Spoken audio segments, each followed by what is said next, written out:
오늘 우리 다 함께 은혜 나눌 말씀은 이사야서 40장 27절로 31절까지 말씀입니다. 이사야서 40장 27절에서 31절까지 말씀을 제가 봉독해 드리겠습니다.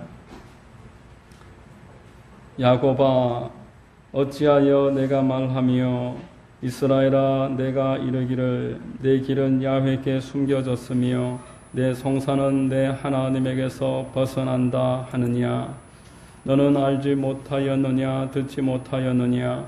영원하신 하나님 야훼, 땅끝까지 창조하신 이는 피곤하지 않으시며 곤비하지 않으시며 명철이 한이 없으시며 피곤한 자에게는 능력을 주시며 무능한 자에게는 힘을 더하시나니 소년이라도 피곤하며 곤비하며 장정이라도 넘어지며 쓰러지되 오직 야훼를 앙망하는 자는 새 힘을 얻으리니 독수리가 날개치며 올라감 같을 것이요 다름박질하여도 곤비하지 아니하겠고 걸어가도 피곤하지 아니하리로다.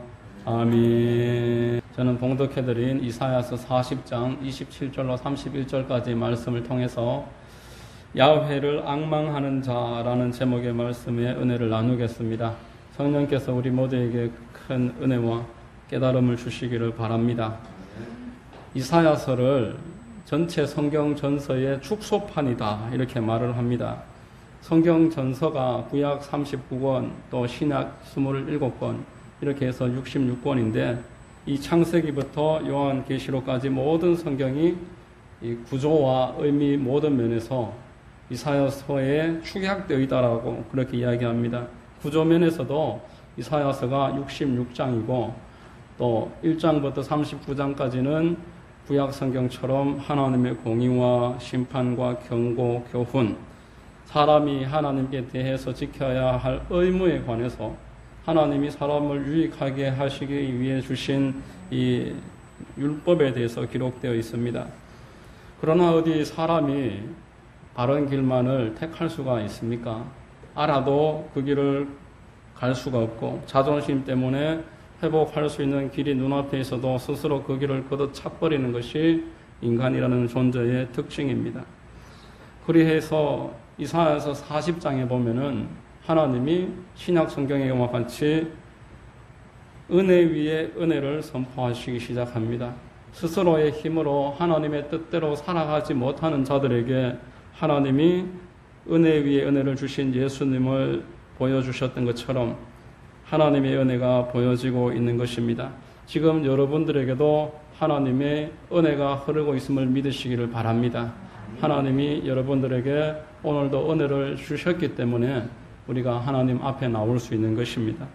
40장 1절에 보시면은 분위기가 완전히 전환이 되는데 너희의 하나님이 이르시되 너희는 위로하라 내 백성을 위로하라. 위로를 선포하십니다.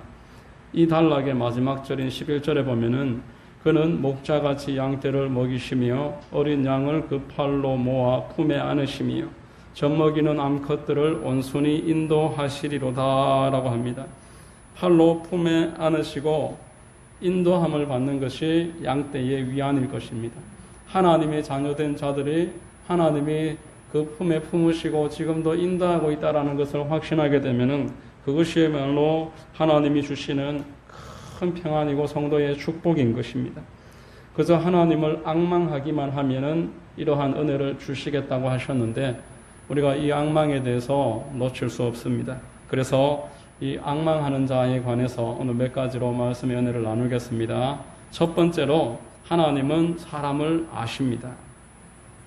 사람의 겉만 아시는 것이 아니라 그 사람의 속을 아십니다. 그 사람의 현재만 보시는 것이 아니라 그 사람의 과거를 아십니다.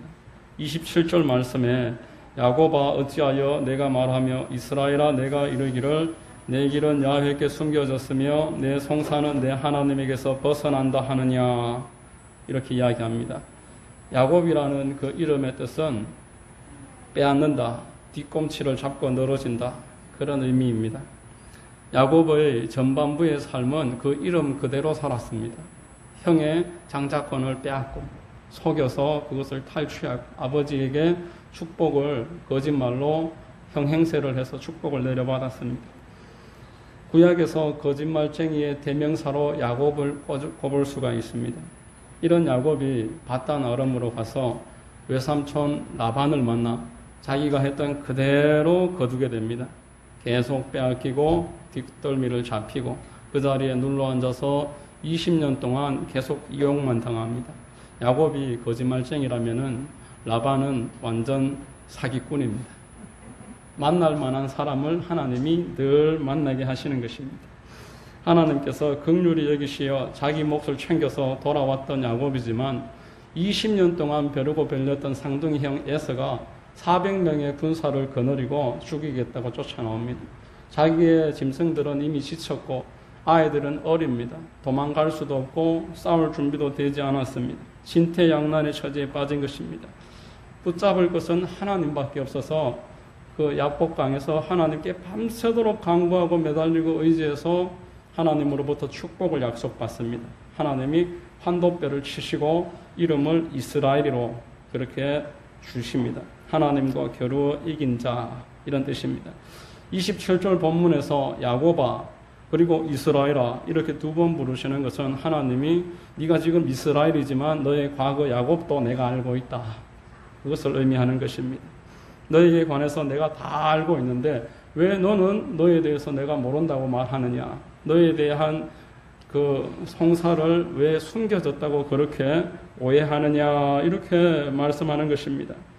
오늘 본문 전체를 보면은 하나님이 사람의 무능함을 아신다, 그 능력에 한계가 있음을 아신다라고 하십니다. 유능할지라도 결국 피곤해서 지칠 수밖에 없는 인생을 아신다라고 하십니다. 그리고 열심히 살아가더라도 어려운 때 한계를 만나게 될 것이다, 이것을 아신다 말씀하십니다. 하나님께서 호렙산에 모세를 찾아갔을 때 모세가 이미 나이가 너무 많고 의욕을 다 잃어버렸습니다. 40대에 한번 해보려고 하다가 실패하고 이제 여든이 된 나이에 하나님이 그때 부르시니까 스스로는 나이도 많고 의욕도 없다 그러고 말도 잘 못합니다 그러면서 그렇게 하소연을 했지만 하나님이 내가 다 알고 있다, 이렇게 이야기하셨습니다. 그리고 850대 1의 영적 전쟁을 승리했던 그 엘리야가 이튿날 우울증에 걸려서 자살하려고 합니다. 이세벨이라는 여왕이 그를 죽이려고 할 때에 이렇게 이야기합니다. 열왕기상 19장 4절 말씀입니다. 광야로 들어가 하룻길쯤 가서 한 로뎀 나무 아래에 앉아서 자기가 죽기를 원하여 이르되 야훼여 넉넉하오니 지금 내 생명을 거두시옵소서, 나는 내 조상들보다 낫지 못하니이다. 전날 850대 1의 영적 전쟁을 하늘에서 불을 떨어뜨려서 승리했던 이 선지자의 모습은 아랑곳 없이 전혀 다른 모습으로 낙심하고 우울증에 걸려서 주님 이제 나 그만하고 싶습니다, 그냥 죽게 하옵소서, 이렇게 생을 포기하는 모습입니다. 하나님이 어찌 주의 종이 이 모양이냐면서 책망하지 아니하시고 위로하십니다. 5절로 6절 우리 같이 한번 읽어보겠습니다. 시작. 로뎀 나무 아래에 누워 자더니 천사가 그를 어루만지며 그에게 이르되 일어나서 먹으라 하는지라. 본즉 머리맡에 숯불에 구운 떡과 한 병 물이 있더라. 이에 먹고 마시고 다시 누웠더라. 먹고 마시고 하나님 앞에 회개하지 않고 다시 누웠습니다. 그 다음 날 또 주셨는데 또 먹고 마시고 또 다시 눕습니다. 40일 동안 음식물만을 의지했다라고 성경에서 기록합니다. 음식을 주시니까 그냥 먹고 쉴 만큼 쉬고 갈만하면 가고, 그렇게 해서 호렙산으로 40일 걸려서 돌아갑니다. 여러분, 하나님은 사람의 체질을 아십니다. 사람이 날마다 잘할 수 없다는 거 잘 알고 계십니다. 사람은 결국 하나님 보실 때에 먼지와 같은 존재입니다. 시편 103편 13절로 14절에 아버지가 자식을 긍휼히 여김같이 야훼께서는 자기를 경외하는 자를 긍휼히 여기시나니 이는 그가 우리의 체질을 아심이요 우리가 단지 먼지뿐임을 기억하심이로다, 이렇게 말씀했습니다. 사람을 지으시니까 그 재료를 어떻게 모르겠습니까? 그 존재가 흙으로 빚어졌기 때문에 결국에는 시간이 흐르면 흐를수록 먼지만 일어날 뿐이라는 것을 왜 모르시겠습니까? 하나님의 복음은 물 뿌리는 것과 같습니다. 흙에다가 물을 뿌려야지 그 먼지가 일어나지 않고 어떤 모양으로 만들 수가 있지만, 먼지가 물을 뿌려주지 않으면은 다 먼지로 흩날려져 버리고 주변 공기를 혼탁하게 할 뿐이라는 것을 잘 알고 계시는 것입니다. 두 번째, 하나님은 이러한 자들을 돕기를 원하십니다. 28절과 29절 말씀 같이 한번 읽어보겠습니다. 시작. 너는 알지 못하였느냐, 듣지 못하였느냐, 영원하신 하나님 야훼 땅끝까지 창조하신 이는 피곤하지 않으시며 곤비하지 않으시며 명철이 한이 없으시며 피곤한 자에게는 능력을 주시며 무능한 자에게는 힘을 더하시나니. 하나님과 사람을 지금 대조하고 있습니다. 영원하시고 창조의 능력과 피곤하지도 곤비하지도 지치시지도 않는 하나님과 무능할 뿐더러 쉬 피곤해지고 능력이 일천해서 넘어지고 쓰러지기를 계속 반복하는 인생에 대해서 대조하고 있습니다. 여러분, 하나님은 이러한 사람들에게 힘 주시기를 원하시는 분이신 줄로 믿으시기를 바랍니다. 다시 힘을 주셔서 독수리가 날개치며 올라감같이 여러분들이 창공을 훨훨 날아오르기를 하나님이 기대하고 계시고 그렇게 되게 해주시기를 원하시는 것입니다. 성경은 넘어진 사람 일으키는 이야기로 가득 차 있다고 해도 과언이 아닙니다. 아담이 에덴 동산에서 부끄러워서 선악과 따먹고 숨어 있을 때 하나님이 찾아오셔서 가죽옷을 입혀주셨습니다. 물로 심판하시기 전에 노아와 그 일가족을 찾아오셔서 방주를 만들게 하시고 그 만드는 기간 동안 100년을 무려 기다리십니다. 하나님이 찾아오시는 분이십니다. 바로에게 착취당하는 이스라엘 백성들이 부르짖어 기도할 때 하나님이 모세를 차출해서 보내주셨습니다. 찾아오신 것입니다. 이뿐이겠습니까? 그 육신의 정욕에 빠져서 두 눈 뽑혀서 노리개로 전락한 삼손을 찾아와 주셔서 블레셋 3,000명과 함께 장렬히 장사하도록 그렇게 은혜를 주셨습니다. 10년간 도망 당기던 다윗을 하나님이 도와주셨던 것입니다. 하나님께서 지금까지 우리에게 도와주신 은혜를 다 이야기하자면 여러분들도 오늘 하루가 부족하실 것입니다. 오늘 우리 교회도 마찬가지입니다. 우리 지난주 화요일 날 그 오석윤 성도님이 그 병원에서 퇴원을 하셨는데 병원비가 900만 원이 나왔습니다. 3주 동안. 자부담금이 48만 원이었습니다. 그래서 48만 원을 교회에서 부담을 하고 이제 퇴원 수속을 밟고 교회로 모시고 왔는데, 교회로 오는 길에 마음에 막막함이 느껴지는 겁니다. 하나님이 2년 전에 우리 아이들 꿈을 통해서 내가 사랑하는 아들이니까 도와줘라 이렇게 말씀을 하셨기 때문에 시작된 일이기는 하지만, 대체 이거 2년이 지금 넘었는데 언제까지 이렇게 해야 되나 이런 막막한 생각이 들었습니다. 뚝방길을 걸어서 교회로 이렇게 쭉 걸어오는데 머리 위로 새가 한 마리 쌩 지나가는 겁니다. 얼마나 큰 새가 머리 위로 지나가는지 뚝방길에서 그렇게 큰 새를 제가 그날 처음 본 것 같습니다. 문득 말씀이 마음속에 떠올랐습니다. 공중에 나는 새를 보라. 그 다음 말씀 여러분들 잘 아실 것입니다. 심지도 않고 거두지도 않지만 하늘 아버지께서 기르신다. 씩 웃음이 나왔습니다. 아이고 하나님도 참. 그러면서 고개를 딱 숙이는데 길가 옆으로 꽃이 쫙 이렇게 나열되어 있는 겁니다. 그러면서 또 말씀이 마음에 생각이 납니다. 백합화를 보라. 수고도 아니하고 길쌈도 아니하느니라. 마태복음 6장 30절에 같이 한번 읽어보겠습니다. 오늘 있다가 내일 아궁이에 던져지는 들풀도 하나님이 이렇게 입히시거든 하물며 너희일까 보냐 믿음이 작은 자더라. 그제야 이제 수긍이 됐습니다. 아, 하나님, 이것은 하나님의 일이지 제 일이 아닙니다. 제가 괜히 걱정했습니다. 그러면서 마음의 금심을 떨치고 또 일상으로 돌아왔는데 바로 그 다음날 우리 교회 통장에 50만 원이 갑자기 입금이 됐습니다. 그리고 잠시 후에 문자가 왔는데 하나님께서 감동 주셔서 보냅니다. 이러면서 제가 아는 어느 권사님 한 분이 50만 원을 통장에 우리 교회 통장으로 보내오셨습니다.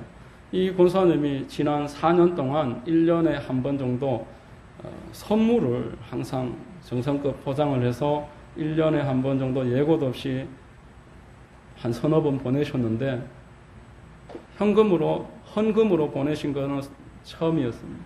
하나님이 감동 주셔서 이렇게 보냅니다 하면서 문자가 한 통이 왔습니다.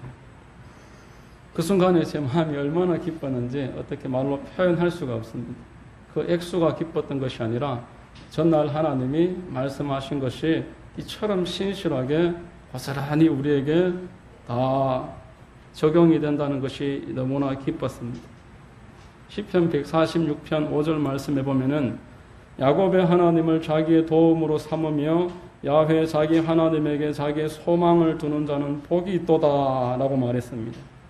그러므로 우리는 사람의 도움을 구하는 것이 아니라 우리를 도와주시기를 기뻐하시는 하나님, 우리가 아무리 반복해서 찾아가더라도 귀찮아 않으시고 언제든지 받아주시고 그 도움을 아끼지 아니하시는 그 하나님에게 늘 도움을 얻고 구하시는 여러분들 되시기를 바랍니다.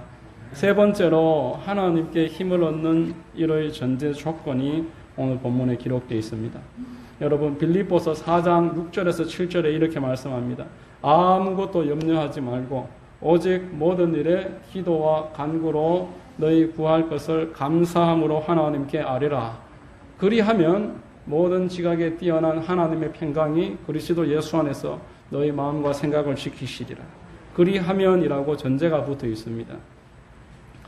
염려하지 말고 근심하지 말고 모든 일에 기도와 간구로 하나님께 아뢰일 때, 이 전제가 있을 때 모든 지각에 뛰어난 하나님이 그리스도 예수 안에서 너희 마음과 생각을 지키신다 하셨던 것입니다. 오늘 본문 31절 말씀 보십시오. 오직 야훼를 앙망하는 자는 이라고 전제가 붙어 있습니다. 오직 야훼를 앙망하는 자는 새 힘을 얻으리니 독수리가 날개 치며 올라감 같을 것이요 다른 박질하여도 곤비하지 아니하겠고 걸어가도 피곤하지 아니하리로다. 하나님이 은혜로서 베풀어 주시는데 누구나 할 수 있을 만한 전제 조건이 붙어 있는 것입니다. 빌립보서에서도 기도하고 오늘 이 31절에서도 하나님을 앙망하고 이러한 전제 조건이 붙어 있습니다. 하나님이 도움을 주셨을 때 그것이 영적인 힘이 되고 위로부터 부어지는 새 힘이 되려면은 오직 야훼를 앙망하는 일을 부지런히 실천해야 하는 것입니다. 그렇지 않으면은 하나님으로부터 날마다 도움과 축복을 받으면서도 그것이 새 힘이 되지 않습니다. 은혜를 받으면서도 은혜인 줄 알지 못하고 축복을 받으면서도 감사하지 못하게 되는 것입니다. 여러분 출애굽기에서 하나님이 이스라엘 백성들에게 만나를 40년 동안 먹이셨습니다.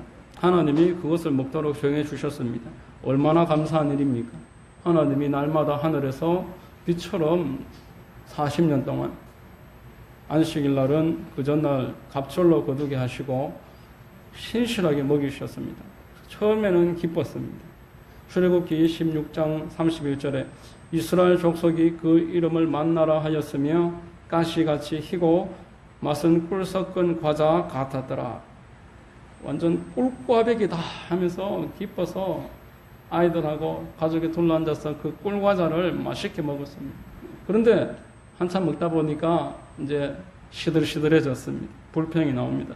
민수기 11장 6절에서 8절에 보면은 이제는 우리의 기력이 다하여 이 만나 외에는 보이는 것이 아무것도 없도다 하니 만나는 가시와 같고 모양은 진주와 같은 것이라. 모양은 그대로인데 근데 8절에 보면은 백성이 두루 다니며 그것을 거두어 맷돌에 갈기도 하며 절구에 찢기도 하고 가마에 삶기도 하여 과자를 만들었으니 그 맛이 기름 섞은 과자 맛 같았더라. 꿀꽈배기에서 그냥 뻥튀기 같은 기름 과자로 전락해 버렸습니다. 21장 5절 말씀에 백성이 하나님과 모세를 향하여 원망하되 어찌하여 우리를 애굽에서 인도해내어 이 광야에서 죽게 하는가? 이곳에는 먹을 것도 없고 물도 없도다. 우리 마음이 이 하찮은 음식을 싫어하노라. 뭘 보고 지금 하찮다고 하고 있습니까? 만나를 보고 하찮다고 하는 것입니다. 이것은 하나님이 지금 나에게 주신 모든 것들에 대한 나의 자세에 대해서 하나님이 말씀하시는 겁니다. 결국 이렇게 하나님께 계속 원망으로 일관하는 이스라엘 백성들에게 이 장면에서 하찮다고 말한 이 장면에서 불뱀을 보내십니다. 하나님이 주신 것을 하나님을 앙망함으로 새 힘으로 받아들이느냐, 아니면은 하나님이 주신 것을 원망함으로 불뱀을 내 삶에 끌어들이느냐, 전적으로 나의 태도에 달렸습니다. 여러분들은 오직 하나님을 앙망하고 계십니까? 아니면은 원망함으로 불뱀을 자청하고 계십니까? 이것이 여러분들에게 달린 내용이다라는 것을 신약과 구약에서 전제 조건을 설명하시면서 이야기하시는 것입니다. 자, 그러면은 앙망하는 것이 도대체 무엇인가? 이 부분을 좀 말씀드리겠습니다. 영어 성경에는 하나님을 희망하는 자, 오직 야훼를 희망하는 자라고 해석을 합니다. 번역을 합니다. 마틴 루터가 번역한 킹 제임스 버전에는 오직 야훼 앞에 머무르는 자라고 번역합니다. 이 앙망으로 번역된 히브리어는 카바인데 기대한다, 참을성 있게 그 앞에서 기다린다 또는 머무른다, 이런 의미의 단어입니다. 곧 오직 야훼를 앙망한다는 말은 꾸준하게 하나님 앞에 기다리고 꾸준히 하나님 앞에서 기대하면서 소망을 두고 인내하는 것, 이것이 주님을 앙망하는 것입니다. 하나님을 앙망하는 것은 사람들로 하여금 하나님 믿으면 쌀이 나오나, 하나님 믿으면 돈이 나오나, 네 하나님이 어디 있느냐, 기도하면 다 되나, 이렇게 빈정거림과 업수여김도 가끔 들을 수 있는 일이다라는 것입니다. 예배와 기도가 하나님을 앙망하는 일입니다. 요한복음 4장 23절에 아버지께 참되게 예배하는 자들은 영과 진리로 예배할 때가 오나니 곧 이때라. 아버지께서는 자기에게 이렇게 예배하는 자들을 찾으시느니라 라고 하십니다. 하나님이 예배하는 자들을 왜 찾으시겠습니까? 오늘 말씀에 빗대어서 이해를 하면은 하나님이 새 힘을 주시기 위해서 예배하는 자를 찾고 계시는 줄로 믿습니다. 여러분, 우리가 하나님을 앙망하기 위해서 어떻게 해야 되겠습니까? 예수님과 제자들의 그 경건 생활을 살펴보면서 어떻게 앙망하셨는지를 생각해 볼 수 있습니다. 누가복음 22장 39절로 40절입니다. 누가복음 22장 39절로 40절 같이 한번 읽겠습니다. 시작. 예수께서 나가사 습관을 따라 감람산에 가시매 제자들도 따라갔더니 그곳에 이르러 그들에게 이르시되 유혹에 빠지지 않게 기도하라. 하나님을 앙망하지 않게 만드는 온갖 유혹들이 있는데 하나님을 앙망하는 것, 곧 기도함으로 그 유혹에 빠져들지 말아라라는 것입니다. 이 본문에서 지금 주목해야 될 것은 습관을 따라라는 단어입니다. 예수님께서는 밤이면은 감람산에 가셔서 그곳에서 밤새워 기도하다가 주무시는 것이 습관이셨습니다. 제자들을 세울 때는 온전히 철야하셨습니다. 그리고 제자들에게도 너희들은 계속 기도해야 한다. 1시간 이상 그 정도 꼭 기도해야 한다. 그렇게 말씀을 하셨습니다. 그래서 사도행전을 보면은 이 사도들이 예수님이 보여주신 습관대로 습관처럼 기도합니다. 유대인들 그리고 사도들은 오전 9시 그리고 오전 12시 오후 3시 이렇게 하루에 3번 기도했습니다. 사도행전 3장 1절에 보면은 제9시 기도 시간에라고 합니다. 오후 3시를 이야기하는데 베드로와 요한이 제9시 기도 시간에 성전에 올라가다가 미문 앞에 앉아있던 안전뱅이를 예수님의 이름으로 이렇게 세웁니다. 사도행전 10장 9절에 보면은 이튿날 그들이 가다가 그 성에 가까이 갔을 그때에 베드로가 기도하려고 지붕에 올라가니 그 시각은 제6시더라. 오전 12시 기도 시간입니다. 사도행전에서 베드로가 전반부에 이제 어느 정도 이 부분에서부터는 더 이상 사도 바울로 바톤이 넘어가는데 베드로의 가장 주목할 만한 사건이었던 그 안전뱅이를 일으키는 3장 1절의 말씀과 또 고넬료를 찾아가서 이방인에게 첫 번째로 세례를 주고 성령이 임했던 그 사건이 시작되는 이 사도행전 10장 9절에서 습관에 따라서 날마다 정해진 시간에 따라서 기도했다라는 것입니다. 여러분, 저는 지금까지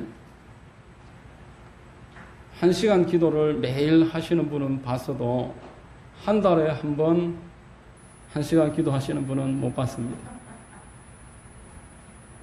5분이야 하겠지만 1시간 기도는 매일 하는 사람들만 할 수 있는 기도입니다. 왜냐하면 사람들은 습관에 따라 살아가는 존재이기 때문에 그렇습니다. 거의 같은 시간에 자고 같은 시간에 일어납니다. 거의 같은 시간에 식사를 하고 또 생리 현상도 거의 같은 시간에 일어납니다. 같은 방식으로 휴식을 취하고 자기의 여가 시간을 같은 방식으로 보냅니다. 그래서 습관되지 않은 것은 어렵습니다. 어려우니까 재미가 없습니다. 안 하게 되는 것입니다. 그러나 습관이 되면 대단히 쉽습니다. 저절로 하게 됩니다. 예수님이 습관을 따라서 하나님 앞에 기도하니까 하나님이 천사를 보내셔서 새 힘을 주셨다라고 합니다. 누가복음 22장 43절에 천사가 하늘로부터 예수께 나타나 힘을 더하더라. 예수님이 습관을 따라서 감람산에 가서 기도했더니 하나님이 천사를 보내주셔서 힘을 더했더라. 오직 하나님을 앙망하는 자는 새 힘을 얻으리라고 오늘 이사야서에서 말씀을 했는데 예수님이 습관을 따라 하나님을 앙망하셨던 것입니다. 물론 우리가 기도할 때 항상 영혼을 쏟아놓는 기도를 하지 못합니다. 기도하다가 졸 때도 있고 기도하다가 계속 딴 생각만 하다가 돌아갈 때도 있습니다. 그렇지만 습관적으로 기도하다가 은혜를 받는 것입니다. 습관적으로 기도하다가 성령을 받는 것입니다. 습관적으로 기도하다가 은사를 받고 병고침을 받는 것입니다. 습관적으로 기도하다가 간절히 콧물 눈물 흘리며 회개 기도에 이르게 되고 거듭남을 경험하게 되는 것입니다.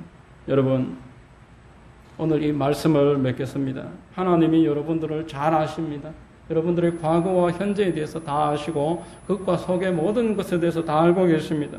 그렇지만 그렇다고 여러분들을 흠잡고 책망하시려는 것이 아니라 정죄하시려는 것이 아니라 돕기를 원하십니다. 세워주기를 원하시고 다시 일어나게 하시기를 원하십니다. 독수리가 날개치며 올라감같이 새 힘을 얻어서 창공을 훌훌 날아오르기를 하나님이 기대하시고 계십니다. 그러나 이 도움을 받기 위해서 이 새 힘을 얻기 위해서 하나님이 전제 조건으로 앙망하는 자라는 정제 조건을 붙여주셨습니다. 오직 야훼를 앙망하는 자는 새 힘을 얻을 것이다. 이렇게 말씀하셨습니다. 하나님 앞에 참을성 있게 기다려야 하고 하나님이 하시는 일을 내가 주목하면서 그 앞에 머물러 있어야 하는 것입니다. 하나님을 앙망하는 자에게 새 힘을 주신다는 것이 곧 은혜입니다. 그렇게 우리가 하나님 앙망하는 자로 세워가시기를 원하시는 것입니다. 여러분들에게 이러한 하나님을 앙망함으로 새 힘을 얻고 독수리가 날개치며 올라감 같은 그러한 큰 축복의 길이 열려지시는 여러분들 되시기를 주의 이름으로 축원드립니다. 기도하겠습니다.